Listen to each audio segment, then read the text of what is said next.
三哥，六郎，是姑错了。承你叫我一声三哥，我也把话与你说明白了。功臣堂上那个位置，我想都没想过。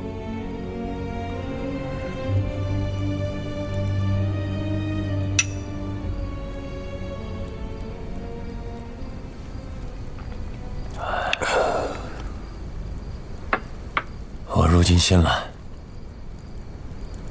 三哥会回杭州吗？六郎错得，5月前王可错不得。成绩大位之后，调阅了两军的密档，这才知30年前是父王负了于大娘子。阿娘早就不在意了。过去的事情，如过眼云烟，活着的人要往前看。三哥，父王当年真是寄厚望于三哥的，可我不想。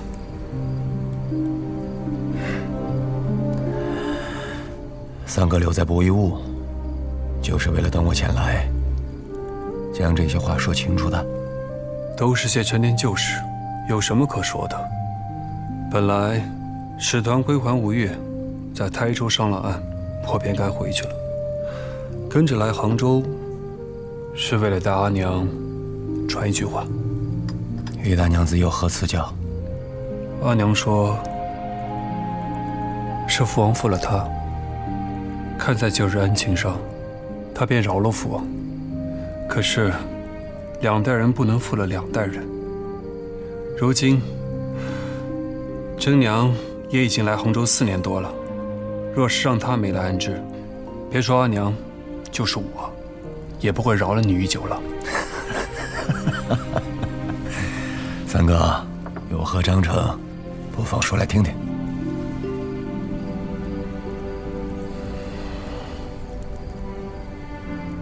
我如今姓孙，不姓钱。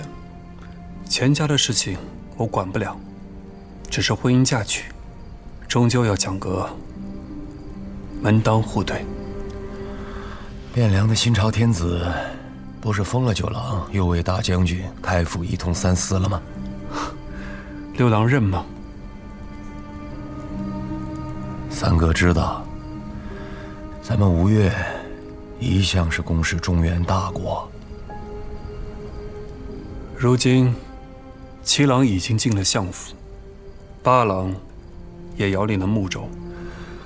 作为同宗兄弟，6郎不好厚此薄彼啊。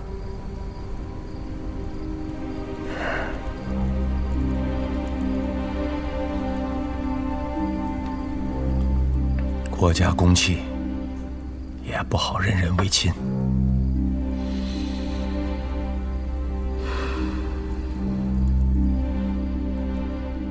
台州的事情，6郎想如何处置？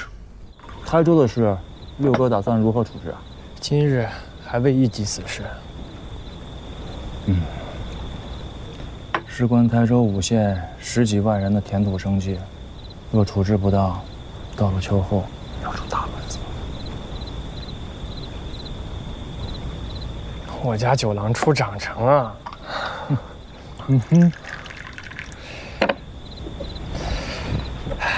不只是台州5个县，先征后粮，兼并田土，涉及明台、温、睦、兀、渚6州的21个县，就连东府其中的3个县也涉事其中。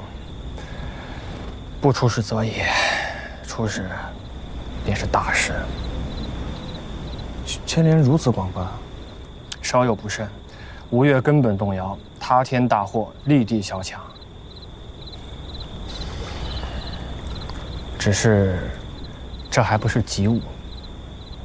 那什么才是急务啊？要行大兵了。前主数年之前便归了南唐，若是福州，再俯首于金陵，国家便是四面皆敌。我说南北不能相顾，便是水路，怕也是不得安生。直说吧，你究竟想要什么？大军南下，温州、梧州、楚州与闽地毗邻，却是山峦叠嶂，行军尚且不易，粮秣运转更是艰难。三哥是带老了兵的，当知此战凶险之处。父王还在时，曾与我议过，要对福建用兵，粮秣转运，当以海运为主。此次用兵，九郎会随军。然后呢？大军班师之时，九郎出知大军。出知大军，不是遥领。不遥领。九郎与八郎不同，是个胸中有主意的，只是少了些历练。好，既然如此，海风之际还有些时日。等到那时，海上之事，有我与阿娘。洪佐，待5月遣使12州军民，谢过于大娘子，谢过三哥。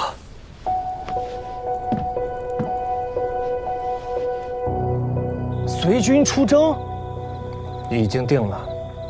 这一遭回来，怕是没有之前那般清闲的日子可以过了。你心里要有个数。我又不通兵事，入得行营，我能做什么呀？做什么都行。你是宗室，水丘宫也好，养人泉也罢，自然会敬你3分。哎，军中将变也不会有人来为难你。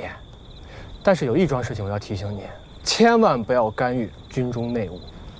这一点，七哥大可不必担心。自家人知自家事，弟弟这等斤两，哪敢妄言兵机啊？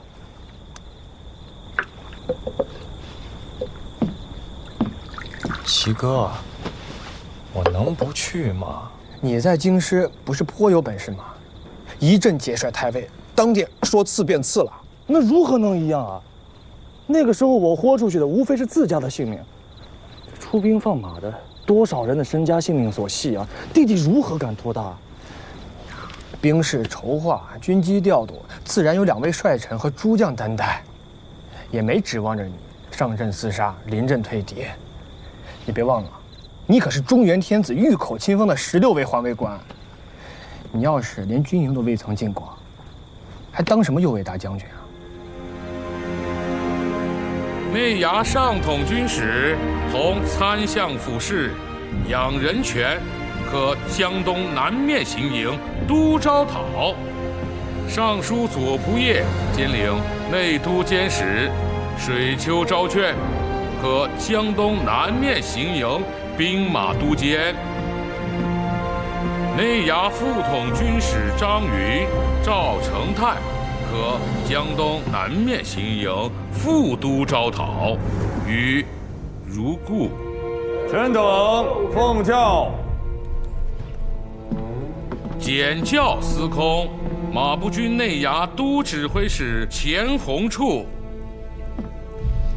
志性英敏，气度宏深，怀匡时之宏略，报济世之伟才，可特授江东南面行营官军容使，权、穆、兀、台、衢、楚、温6州水陆都转运使，提举江东南面行营诸军粮秣、甲仗、辎重、工事。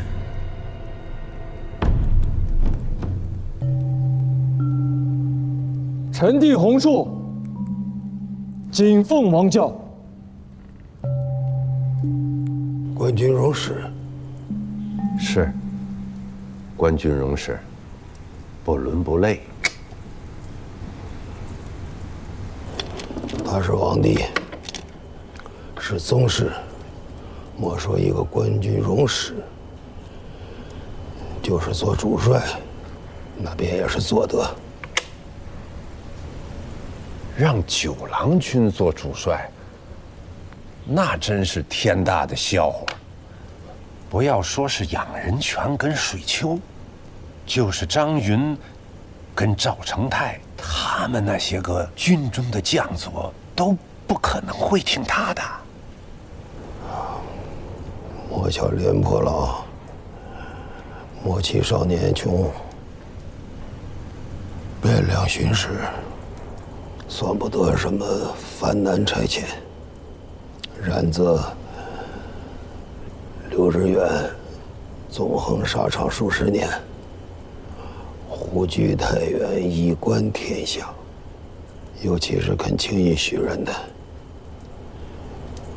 你们道他是笑话。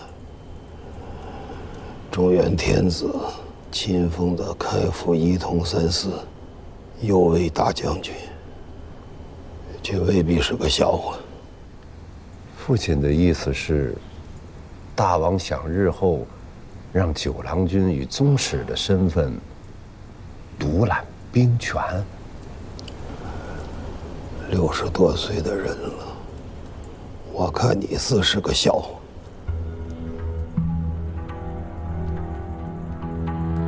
斩头立血的买卖，却弄个娃娃守着粮道，这战如何打得完？这九郎君有个混名叫于丈子，听说也会用刀，条理的一手好愉快。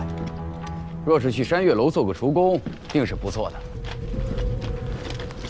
3、4万大头兵，靠着他一个人捕鱼切块，却如何喂得饱啊？赵八郎，管住那张荤素不忌的破嘴！九郎君是宗室，是当今大王的同胞兄弟，经之于业，也是你能非议的。太尉，莫怪兄弟们嘴臭，这大军在外征战，若是断了粮草，这可是要命的局面。你都能想明白的事，大王能想不明白？凡事莫要自作聪明，虽说是在军中，但也不可乱了尊卑上下。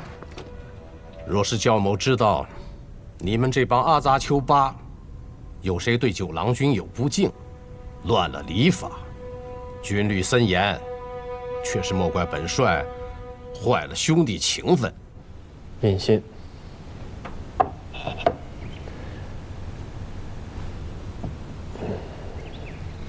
符节。取得军中，诸事仔细，多听少说，谨言慎行，仔细不要闹了笑话。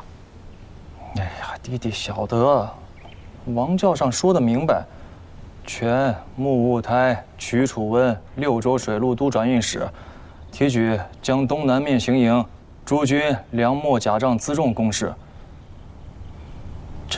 这意思是要在行营下面设置转运使司和提举公事司啊。大军南下，粮秣转运、甲仗辎重是1等1的要务，期间尸体繁聚，细事颇多。王兄知道你自有喜好数算，于此倒颇有心得。只是，毕竟干系着数万大军的衣食住行，万不可慢待轻忽。哦，是啊，这4、5万大军的粮秣辎重，全靠弟弟一个人扒拉筹算，万难周全。那既是要设置转运使司和提举公事司，那其间总得有辽佐吧？齐哥管着吏部和泽能院，那这2个司的辽佐任用是怎么个章程？兵凶战危，军中的差遣不可玩笑。若是所用非人，你自家闹了笑话倒还是小事；若是干连旁人，干犯军法，掉了脑袋，那可不是跪几个时辰奉先堂便能无事的。哎呀，弟弟晓得轻重，只是大王和齐哥将如此重任托付于我，那弟弟自然得有推荐辽佐之权吧？你想举荐谁2个人，其中一个人呢，勉强可用。另外一个弟弟此刻还不能托底，总得当面问过，才能决断。六州都转运司记忆文字，是个临时差遣。我虽为王子，在军中却全无资望，勉强做个都转运使，品级不会太高，估摸着也就4、5品吧。手下的辽佐，至多也就是8、9品的样子。承蒙司空器重，人迹何敢设高怨低？品级且不必论，只怕财帛失陷，误了军国大事，到头来反倒要拖累司空。你有这份心，我便没什么不放心的。所谓机宜文字，顾名思义，机宜的不过是文字而已。你能长一线学功，学问想必是不错的。日常文书拟就，这个我不担心。但凡涉及数目算筹的，务必要仔细。看不明白、算不清楚的，一定要核准问时。既如此，人迹谢过司空赏罚。走，用过晚饭，随我去见个人。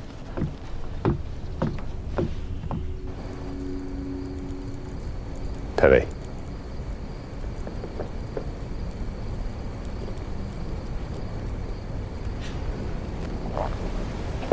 请。大王要抬举弟弟，封个官军荣使也还罢了，大军的粮秣给养是何等大事。九郎是在宫中教养惯了的，又未经过营武战阵，如何应付得过来呀？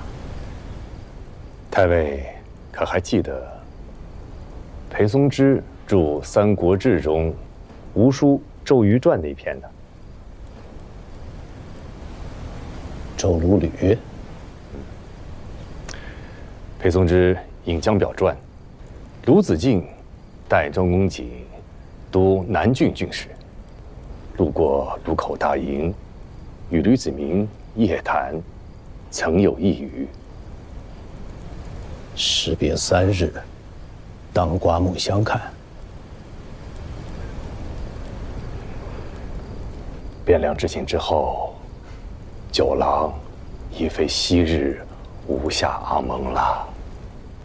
穆侯而怪，自家知自家事。你的这4字，用在我这个余丈子身上，倒也不能说是错了。这不是你的错，是大王之错。沈兄慎言，兵凶战危，军国大事岂得儿戏？沈兄，军国大事，的确不得儿戏。沈君，可有意教我？如何教你？你可知，在这营伍之中，一员镇兵一餐所费粮米几何？兵部册子我看了，一员正兵一餐，按规制需精米5葛。那只是文书上的数字。真到了军中，一员镇兵一餐能有2葛精米，已是奢侈。这是为何？在营为军，若是不懂得孝敬上官，便随便找个由头，一顿军棍便打杀了。换作是你，是填饱肚子重要，还是自家的性命重要？匪夷所思，军中有军律，有都监，怎能任如此乱规肆意横行？你以为军中的将帅上官不懂得这些？还是郎君觉得我吴越国这3代的大王全都被下面蒙蔽，对军中的情弊全然不知？军中的将变官佐，冒着风霜雪雨在阵前搏杀，他们图的是什么？图的就是富贵。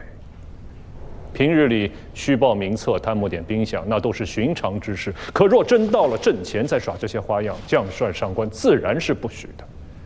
没了平日里那些空头可吃，再不让他们乐肯些孝敬，难道等到战鼓响起，眼见着他们阵前倒戈吗？你以为这军中都是些什么人呢？天下都乱了近100年了，又有哪一年不打仗？能在这军中久经沙场活到现在的，又能是什么良善之辈？大王教命，着鸿处提举江东南面行营诸军粮秣甲仗辎重公事。我知道自己年方弱冠，财力不堪大事，故特命书简，行文则能院，提举公事司勾管行营诸军粮秣甲仗辎重公事一职，还请先生屈就。我为何要屈就？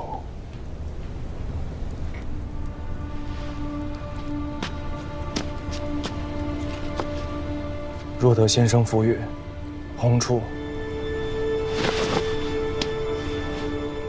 愿专任先生。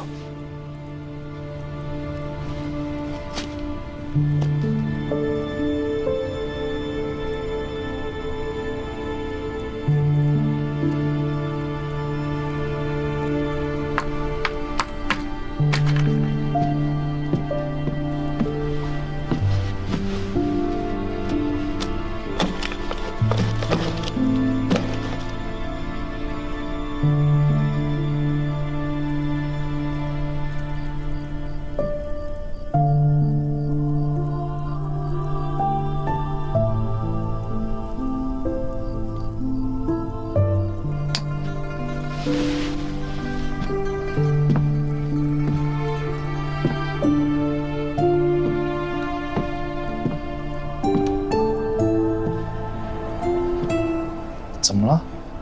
我只是觉得营屋里边那么苦，我又不能陪在你身边，那万一……陪！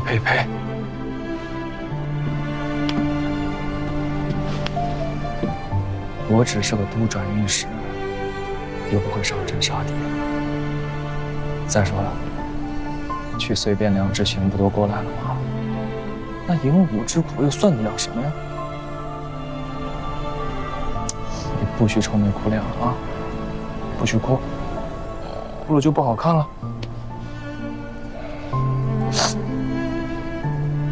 不哭了。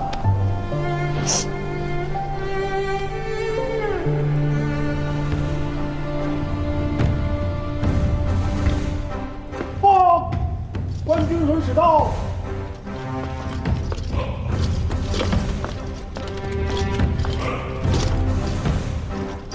江东南面行营官军容使，全木务胎瞿楚温6州水陆都转运使，提举江东南面行营诸军粮秣甲仗辎重公事，末将钱鸿处参见大帅，诸位太尉、将军。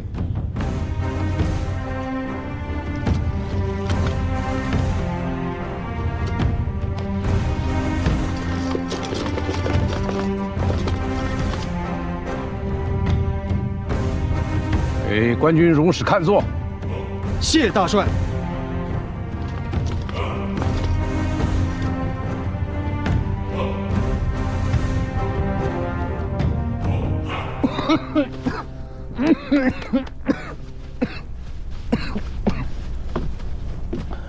末将，他真这么说的？确实是这么说的。九郎是长进了。这一遭汴梁之行，着实吃了不少苦头，做人做事儿颇有些进也，越发的有板有眼了。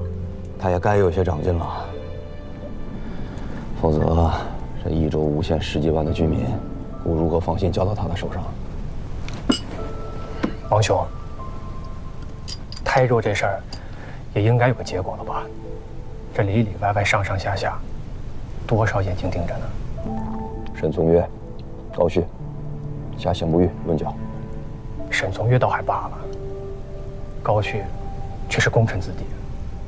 顾家、马家、高家、杜家，开国10几家的功臣，族中子弟难免有个良莠不齐的，飞鹰走马者有之，吃喝嫖赌的也是司空见惯。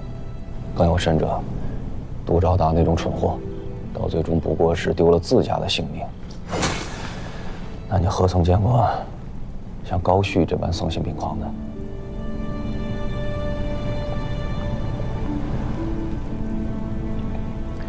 一亲、一贵、一公，如亦有之。可这当国者，1碗水是要端平的。都招打住了，高旭如此大罪，若是纵了，你我兄弟何以对杜灵公？是弟弟想的差了。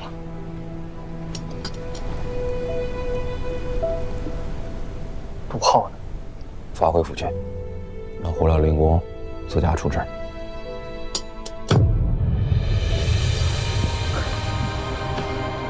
九郎，阿舅只求再见老令公一面。父亲不会见你，有什么话便说，我代你转达。台州的事儿，我是兄叔回禀过令公的，绝非我自作主张啊。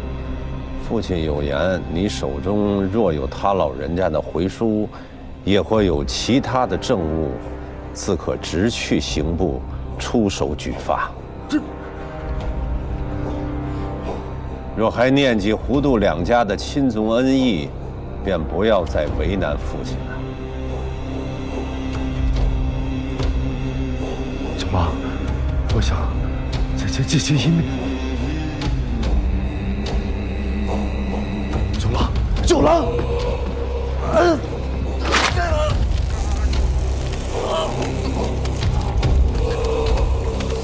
杜氏一族只你一人获罪，并无干连他人，你便自可放心的去，无需担心后事。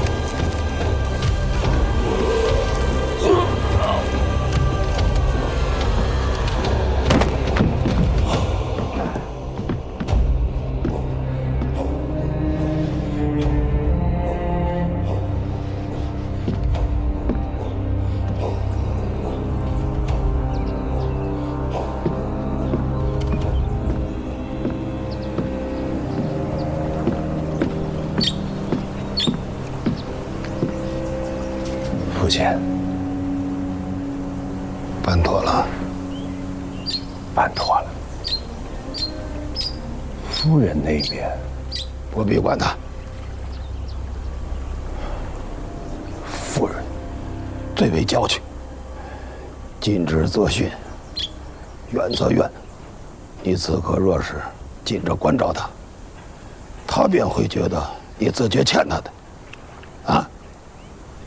苦天磨地，唯宠是教，久之便会生出是非来。现在不去理他，让他自家去哭去闹，冷上他几天，他便会忧心自己受了亲族的牵累，失去了宠爱，反倒便会思忖自省，心思便会转到顾宠上来了。内衙将人送来，大王连一句教命的话未曾有。这是大王在等父亲自家上请罪的书文呐。请什么罪？你二爹有何罪？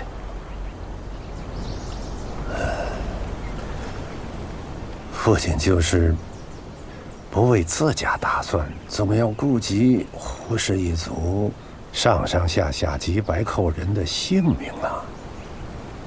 当今大王嗣统已有5年，在吴越国根基已固，若一味傲岸自矜，扫了大王的体面，父亲今年已经89岁了，大王或可不为已甚。只是胡家100年之后，恐有不忍言之事啊。